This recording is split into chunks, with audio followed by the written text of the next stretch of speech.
Guys, welcome back to the final part of this tech shop tutorial. Today I'm going to be shipping this product to production. I have already shipped it to GitHub. The last set of the project that was not captured on GitHub is now live, which comprises of most of the things around order, review and other likes that we are not captured before. I intentionally do not ship this particular project since to GitHub because I wanted you guys to build up your projects based on the video I posted. And now that we have come to the final part of the video, as it is with all my tutorials, I have updated the full version on GitHub. Now, with that being understood, what I'm going to be doing here is to ship this product to production, and we are going to be using render and Vercel. Vercel is going to be used for the front end, while we are going to use render for the backend.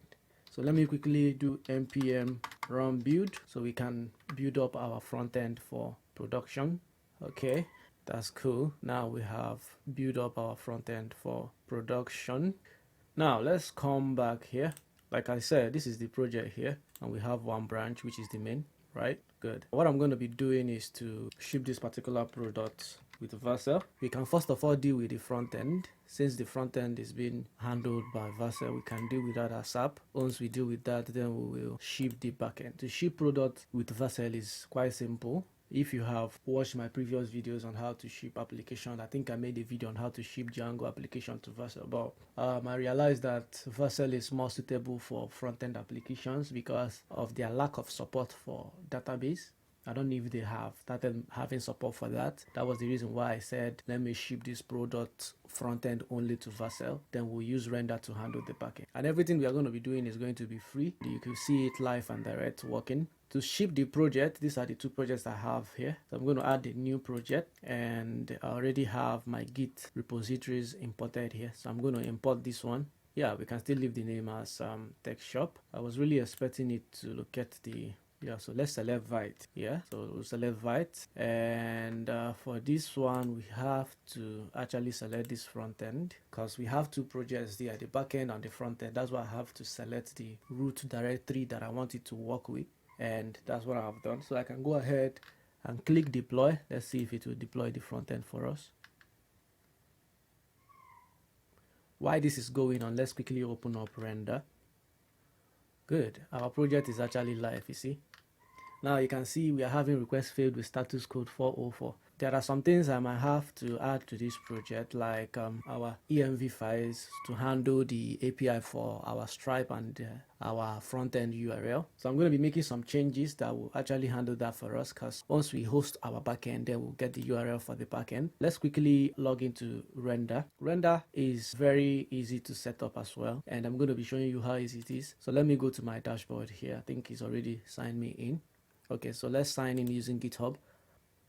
Okay, so we have signed in using GitHub. Now we can add a project. So I have one active project. I hosted the backend here before. Yeah, the AI image enhancer, which is one of the projects you guys saw here. Now let's add one more project. The only thing is that because we are hosting this project with render, render does not really have cool support system for persistent disk. That is like if you have persistent media, like in our application we have our products. It does not really have a good persistent system to store our media files, but I'm not going to capture that in this video.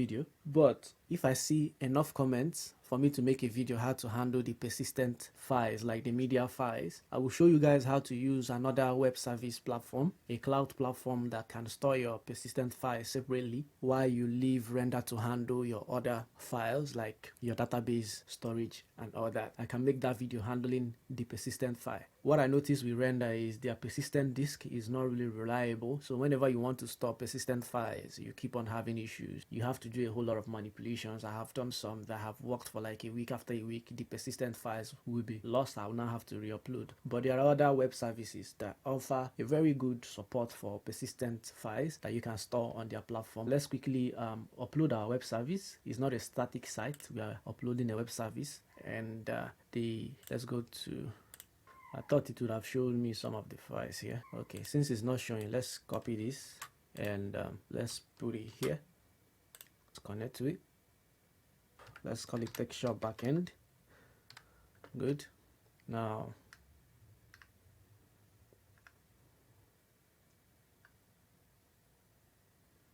so we are going to be using the free server here, which is about 112 MB. and this one is $0 a month. Now for the source, I think we have to specify, because what I need is actually this text shop, right? So I'm going to specify this to be text shop. You know what, let's not specify, let's just leave it this way. We can do guinea corn backend, but let's see what we have here. The name of the project is actually text shop, so this should be tech_shop. There might be some issues with this because it's been a while that I used this render to host projects. Now we have to add some environment variable. I think one of the things that I might not have captured is that the way I'm handling this for production is not really suitable. Like for the settings here, I'm meant to capture this secret key, this settings.py.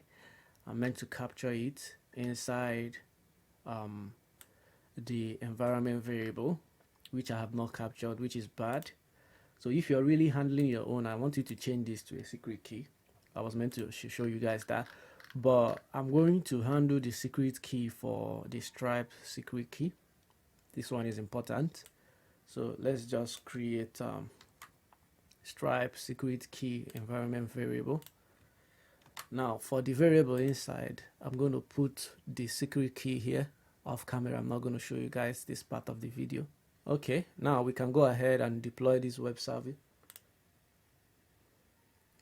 I think it might fail, but let's see if it will build up, because I don't know if I have captured everything I need to capture in this particular project, but we'll see. It's building up, awaiting build logs. New log entries will wrap here, but let's go back here while this is going. If we view this now, we can see our front end looking not so bad, but we do not have any products here. We have not connected our backend. This one is not working at all. Register. Good. But we are coming back to this, so let's see. Okay, so we are running our build. It has collected all our packages from our requirement.txt. I think we're actually having a successful deployment going on here.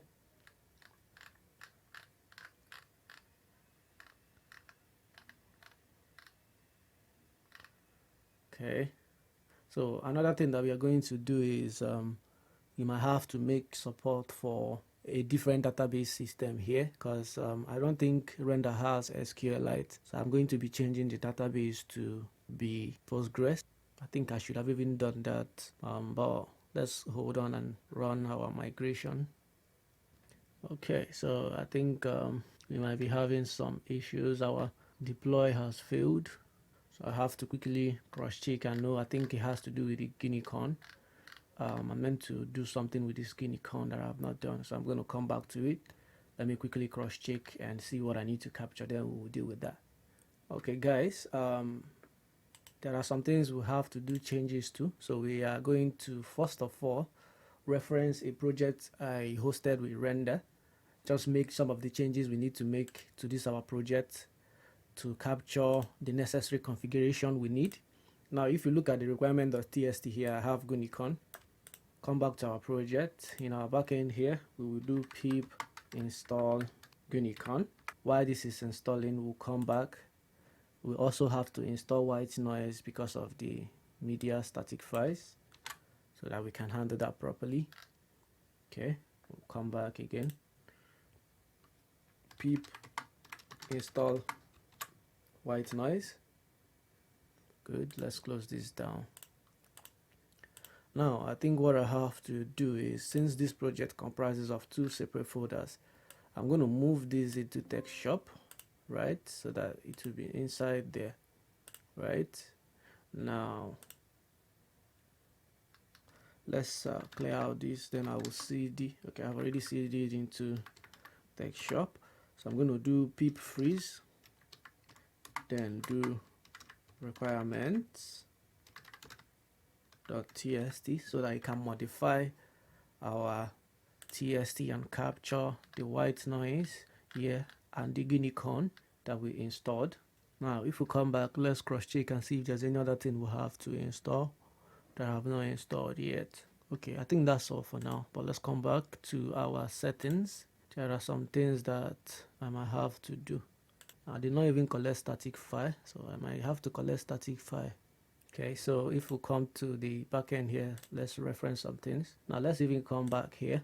I think we have to also collect the static file. Let me close this down. So I'm doing python manage.py, collect static, no input. Okay, even before I do that, I have to do some things. Let's come back here first. Now this one should be on our installed apps in settings. Open up this one. Now in our settings, we have to have this white noise here. Now the purpose I'm doing this is just to serve our admin, because I'm going to change the database shortly. Okay, bring this down so you guys can see. What else? The white noise should also be here. Yeah, should be the second. Come down. There are some things we have to do. Now for the media route, I think we have already handled that. For this static URL and static route, we have to set it up. Let's see if we have that already. Okay, so we only have the URL. Paste this one here, then let's remove this. We have set the route for our static files. You can save this and go ahead and run this python manage.py collect static file to help us to collect the static files for our admin. So when it's done running, it has collected 162 static files. We have a static file folder here. Now we can also change, I think there's another thing I have to do here. Yeah, I'm going to change this our database shortly. For this, our allowed host, you can just allow all for now. This is not the way you're meant to specify the actual host you want to allow. Even the debug is meant to be set to false when we are in production. Now, our root urls.py. Yeah, so we have to set something here. If we come back here and come to backend in our urls.py, we have to do this. Let's import this. Okay, so first we have to do from django.config.urls.static, we import static. Then from django.urls, we import path, which we have. Okay, so let me import the repath here. You can remove this one, right? So we only have from django.views.static, we will import serve. Now, if we come back, you will see that inside our URS patterns, we added this repath. This is going to help us to handle our admin part. We can just put it here, right? And another thing we have to do is we have to also add this URS patterns plus static that we added below. So this one we have here can serve. We don't need to add that one there. I think that's all. Those are the changes we have to make. Now let's see how I set up the database here. So I changed the database. Oh, I still used SQLite here. Okay, probably because I was not really storing anything in this particular project. But considering the fact that we have an authentication in place, we will have to set up our database properly. So I'm going to come back here. So if we come to our settings, we have to make some changes. We have to change our database here to be using a different engine and also a host. This one can still serve when we are in development, but for production purpose, we'll be using Postgres, and this is the way we are going to be handling this our database to use a Postgres database engine. The engine is going to use django.contrib.gis.db.backends.postgis. Then we'll have a name, user, then password, database password, host, then a port. Above here, for this database password I have here, I have to put this os.environ.get database password. Let's see the way we have for, okay, for my decouple, we are using config. We can also decide to, since we have decouple, let's use it this way. Let's just, the place we have this one, let's use config to get it instead of using os.environ. Good. Now what I'm going to do is, if we come back here and inside our render, right, why this our project is still having the issue, let me come home to our dashboard. Now we have to set up a database. So add new, we are going to add a Postgres database here. So let's call it TechShopDB. The reason why I want to set up this database is I want to quickly run migration on it through my local system. Immediately I set it up here, then we'll go ahead and ship the project. Yes, we can. So let's create the database, TextShop DB. So we are using the PostgreSQL version 16. Now let's use the one for the free also. The basic is actually how much? $6, but we are going to be using this one for free. So this one is like 1 gig storage just to test run whatever. So I'm going to create this database. Let's create it. Everything is creating. Now if we come back here in our environment here, we have already created one for our Stripe secret key. Now we have to create one for our database. Come back to here. We're going to call it database password. So let's add one new variable, call it database password. If we come back here, let's see what we have.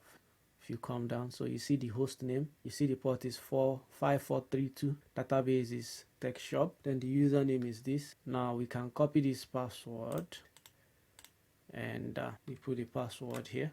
Let's save. No need to save and rebuild yet. I'm also going to add this to my own environment variable here because I want to quickly run this database here so we can do migration on it to get it ready for production. I'm not going to show you guys that. So I have this .env here. I'm going to create this database password inside it. I don't want to show you guys my Stripe secret key, so I'm going to do that off camera.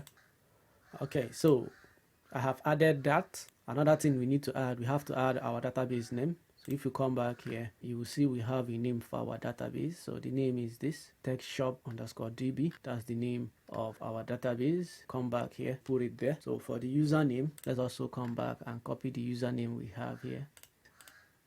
Let's paste it inside this one.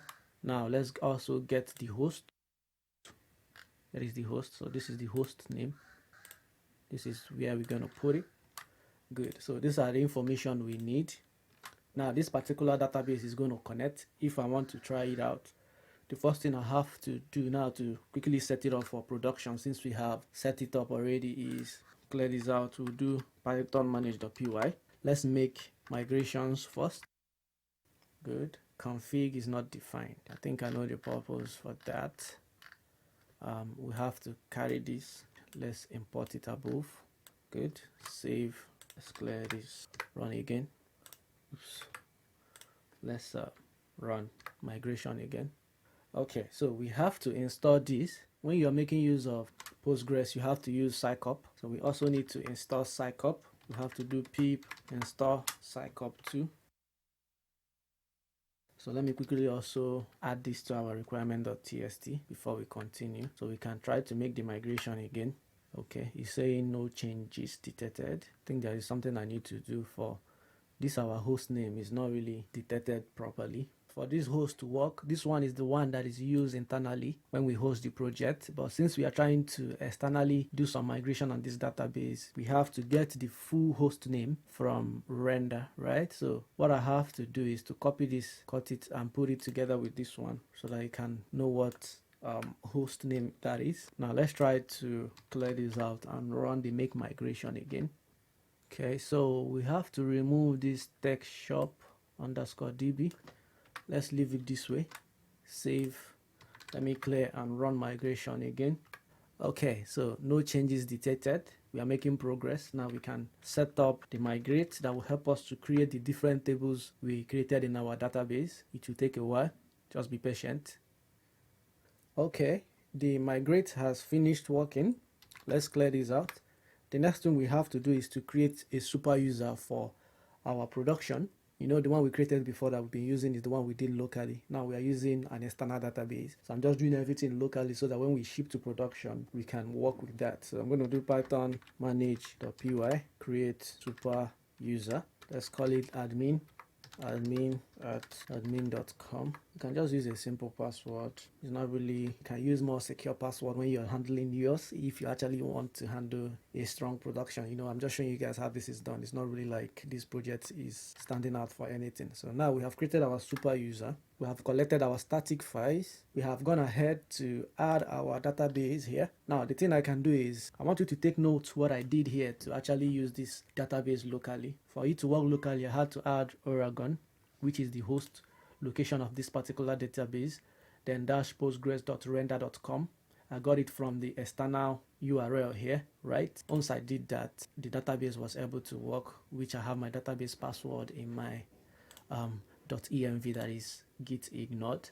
Now for this to be ready for production and shipping back to GitHub, we can remove this because our database is going to be used internally in our host platform render once we have hosted it. Now let me also cross-check the changes I made to the requirement.txt.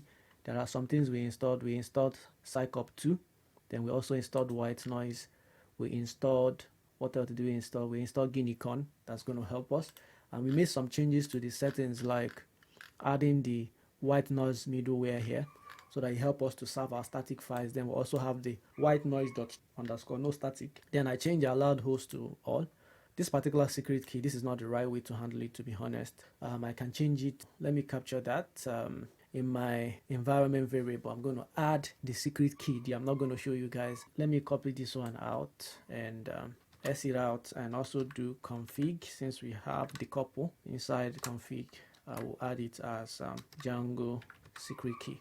I'm going to set up this Django secret key inside my .env file here that I'm not going to show you guys. So let me do that off camera.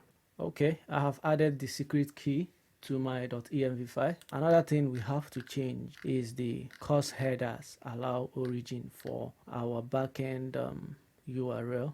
Sorry, our front-end URL. Okay, I did not specify that. What I did was to allow origin, or I set it to true. I think we can fly with that, but the right way to do this is to actually specify the exact URL that you're working with. If you look at what I did here, course allowed origins, the front-end URL for production. So you see the way I handle it for my production here. So let's copy it, course allows origin. Let's copy both, come back here, and let me paste this here. So the first one is course allows origin true, then course allowed origin. So but what I did before, I allowed all, which is wrong. So let me remove this one. When you're working for development purpose, this can fly. For dev purpose, so if you come back here, we have our front end, which is live. This is it, which is a secure one. If we come here, I'm going to paste that into this place to be our front end URL. So our backend is going to know, okay, this guy is our front end URL. That way we can be able to make requests to it, and it will know who is making requests to the backend. So that's the purpose of what I'm doing here. Okay, so now I think that's all. We have made a whole lot of changes. Now we might have to commit all of them. Shipping changes for production. Okay, so we can go ahead and commit all the changes we've made. Let's commit everything here. Then we'll go ahead and sync. Okay, we have shipped all the changes to our GitHub. So if you look at this, our GitHub, where we have our file, there are some changes, but inside this one, there are some things I would like to do. So let's go back to the dashboard. Now, what I have to do is there are some deployment configurations that I might have to set up for this particular project. One of them is to add a .env file. But let me see what we have. Okay, let's refresh this just to make sure the changes we have shipped has updated. Good, our changes has updated. Come back home. I want to check something in my front end to make sure that the .env file did not ship. Okay, good. So there are some things I have to add, some env files for our front end. So if we go to settings, under environments here, we will add some important environment variables. So the first one, sorry, I'm talking about environment variables. So the first environment variable we have to add is our vite stripe. So this vite stripe public key, I'm going to add it here now, off camera as usual. So I have added the stripe public key. Go. So the next environment variable we are going to add is this, but I'm going to change the value. Once we have our our backend URL set up, we will add it here. Then we'll see if our backend or front end is syncing together. Since we have now updated all the necessary changes we need to update in our render project, right? We have updated our database and synced it to our project. We now need to quickly deploy our project again. So if you look at the logs, we had some issues earlier, and let's try to deploy. Let us commit. I think I have to do some changes, right? There are some things I want to do, like I want to specify the root folder that I want this project to use. I'm looking for the path, the root, yes. So I'm going to set it to use, let's say edit it. I want it to use the tech_shop because that is where our backend is. If you look at our tech shop folder here, so our backend is inside this tech shop. So I want it to use this particular root. Save changes. So we have tech shop. pip install requirement.txt. Then we have also set this update fields. Good. Now our building is going on. Let's see if our deployment will be successful this time around. This cloning, checking our commit in branch main using version. Okay, so it has picked up requirement.txt. It is installing our dependencies. Let's see, installing build dependencies, installing decouple, building with cycop2, installing all the dependencies it has collected. Okay, so packages are installed successfully, uploading the build, working on the deploying. Okay, so we have some errors. It did not see some of our packages. It did not pick up the environment variable. So it's saying decouple.undefined value, Django secret key. Good. So let me quickly set this up, but it's still running in our environment variable. I don't think I did set up that Django secret key. Let's come to environment. Okay, so I have to add the Django secret key. Click on edit. Let's add a new variable, call it Django secret key. So we can just generate a random key for that. So let's save and rebuild. Okay, so if we come back to the event, let's look at the logs again and see what is happening. So it's currently rebuilding because it did not see the Django secret key earlier because I did not add it. But I think everything we have here should actually work fine now. Let's see. So it's loading. I wanted to see. Yeah, so it's building up again. Let's see. Oh gosh, I forgot to also add this database password. I forgot. Sorry guys. Come back to the environment variable edit. So let's add one more. Let's add this database password. If you look at our database here, this password actually. So this password from the database we set up here, the Postgres database, is what I'm meant to add as the value here. So if I save and rebuild, updated, let's come back to here and let's see what's going on. Good.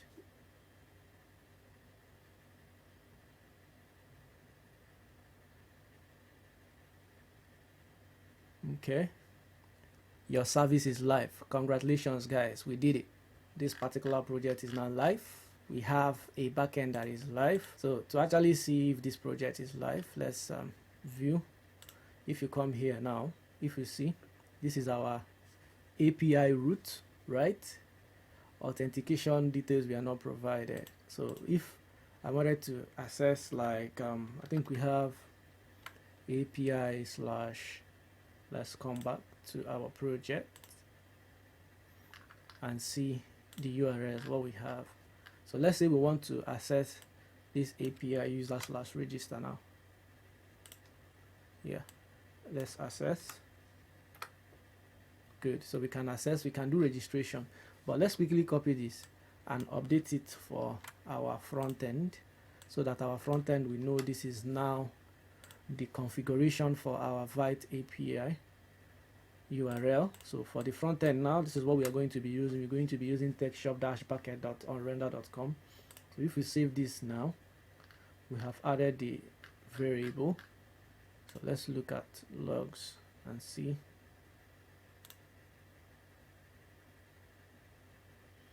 Okay. In our project now, if we want to access register, let's see if we can actually register from here. So let's register with Joshi and our password is 123. Let's see, something went wrong. If we want to inspect and make sure, because I think the problem might be that it's not seeing the front end URL yet, the backend URL. So from the Corel that I have here that I'm using to set my so let's come back exactly to this and look at the settings again. In our environment variables, we have Vite API key and we have the Vite try public key. Let's cross check this. First of all, let's edit. There should not be ending slash. Also, let's look at the one for the front end. I might have to remove the slash I have here.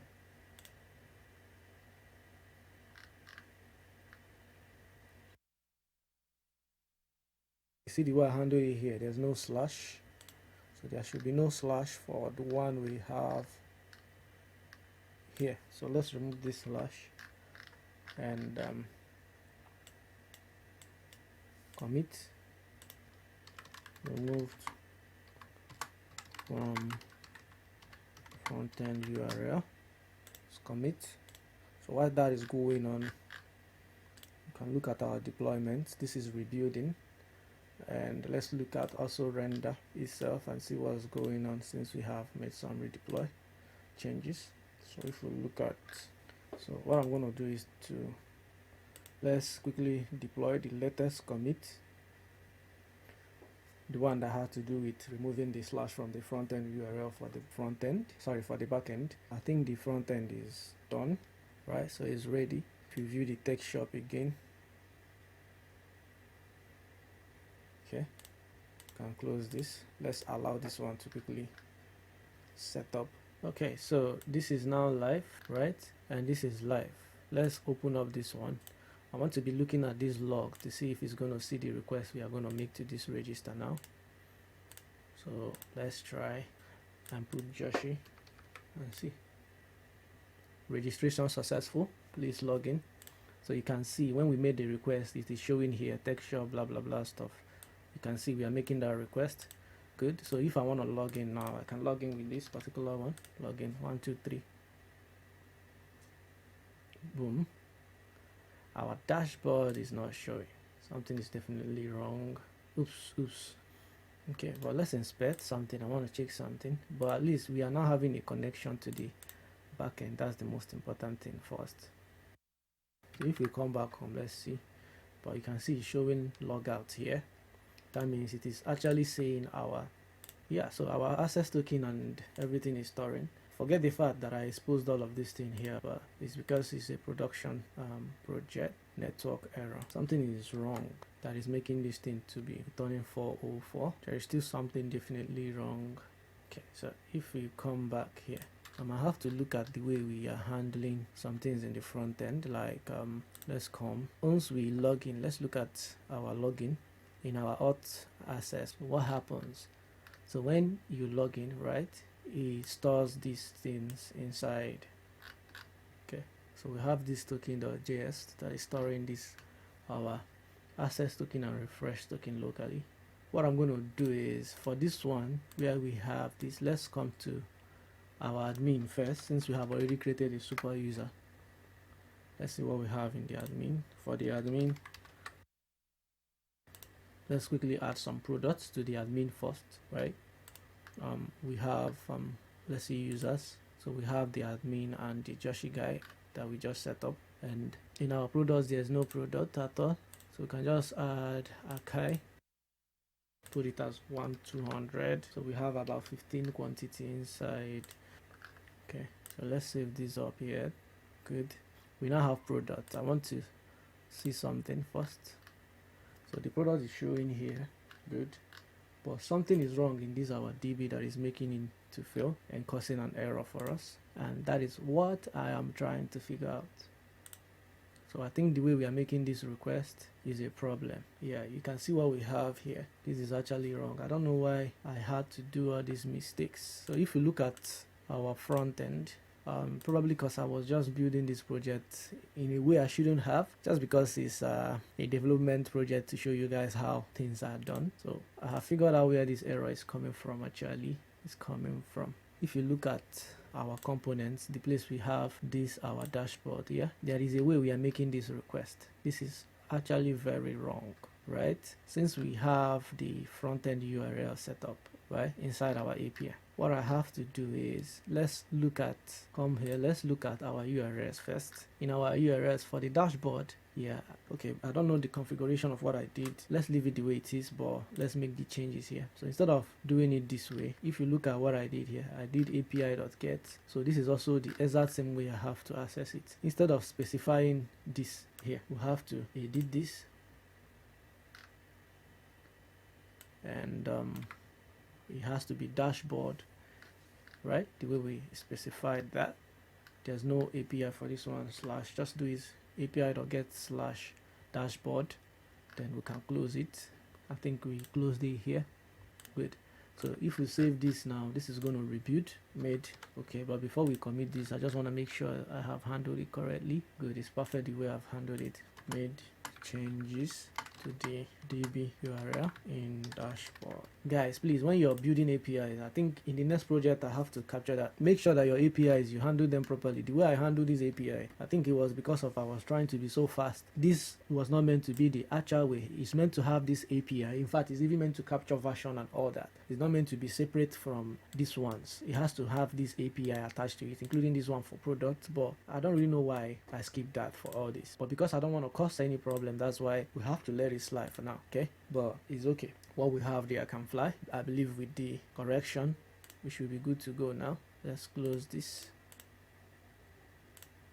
The deploy is ready, but let's also go to this one. And if we go to DB now, yes, we now have our dashboard showing welcome Joshi, status active, others, no others found. As you can see, guys, we're actually done with this deployment. You see we have our product live now. We have our dashboard showing. Even if I refresh it now, I don't really know why it keeps on giving me this error every time I refresh this thing. It's not meant to be showing this error, honestly. We're actually fine. The project is working. This is just how you can have your project live. I removed the part where, let me log out first. Yeah, so we logged out. I removed the part for registering with Google. I did not have my token inside this place. If I want to do that now, you know how we did it earlier where we set up our social application tokens and all that, you can then capture it inside this database, but I have removed that part for project. But we can try something. Let's log in again and even see if our payment and everything is working. I believe it should be working. Let's log in. This is still returning error for here, which is not meant to be so. Okay guys, I think I might have to just stop the video here. I'm going to try to figure out some of the issues that this project is having. The goal of this project was to make it live, and as you can see, we are actually live now, in as much as there are some errors that we are encountering, but I'm going to resolve them. Actually, I'm going to resolve every issue we are having with that redirect. I'm going to correct them and ensure the issue does not happen again. As you can see, whenever we come to our dashboard here, we are able to do that, but whenever we log in, it keeps on failing. I think it has to do with this reloading stuff I'm doing here, which I'm likely going to remove instead of windows.reload, which I don't really think is necessary. I might just have to remove it. Just navigate me to dashboard once we have authentication in place. And yeah, so guys, this is how you can use Vercel and Render to handle your backend and frontend. If you have any question, ask me. I'm going to resolve every other issue we are having, and I will make sure that everything is resolved and the project is live properly. The project will be here, so let's come back and so you can see. When you come on the repo, you just want to view it, you click on the link, it brings you to this place. You'll see the project, everything will be live. The project can be live and you can play around with it and understand what is going on. If you have any question as regards how I did the deployment with Render and Vercel, please don't forget to ask me. I will be available to answer your questions whenever I see your comments. Please, when you fork the repo, please remember to star it, and also like, share, please subscribe. Help me get to 1,000 subscribers. I really appreciate if you can help me to do that. Support me in your own little way. As you do that, I wish you all the best, and I can't wait to see you guys on the top. I remain your humble servant, Joshi Vibe. Peace out. Bye bye for now.